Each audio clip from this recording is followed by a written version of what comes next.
So yun nga mga sangkaya for this video is bumili nga pala yung lolo ko ng isda. Yung isda nito is hito tsaka yung dalag. So yun nga mga sangkaya pala ako ng lolo ko na linisin ko daw yung dalag tsaka yung hito para may ulam daw kami mamaya. Grabe naman tong isda na to, yung lumalabang pa oh. Mga buhay pa. Yung mga sangkay pinahirapan talaga ako ng isda na to kasi mga buhay pa nga. At yan nga mga sangkay ay grabe ko na sinunod yung pinukpo ko yung ulo ng isda. Kasi pinapahirapan ako. At yan ang mga sangkay, gigil na ako dyan no? Kasi lumalabang pa yung isda eh. Buhay na buhay pa.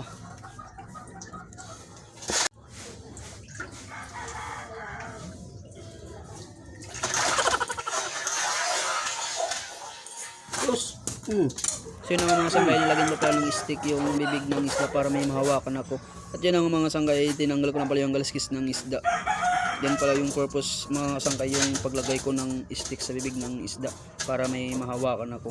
Yan ang tinatanggal ko nga yung mga kaliskis. Mabuhay pa.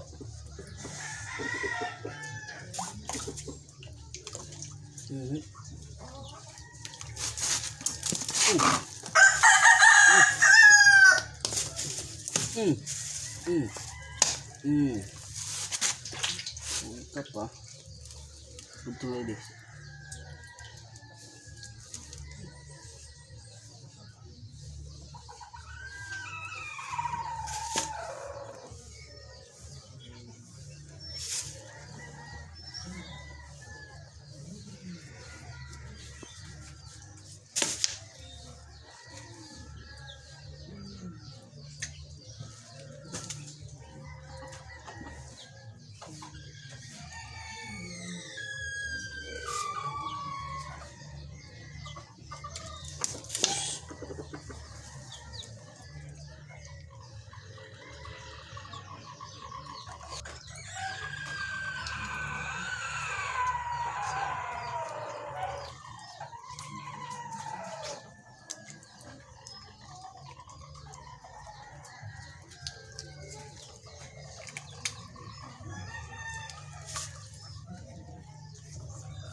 So yun na nga mga sangkay, tapos ko na linisan yung isda.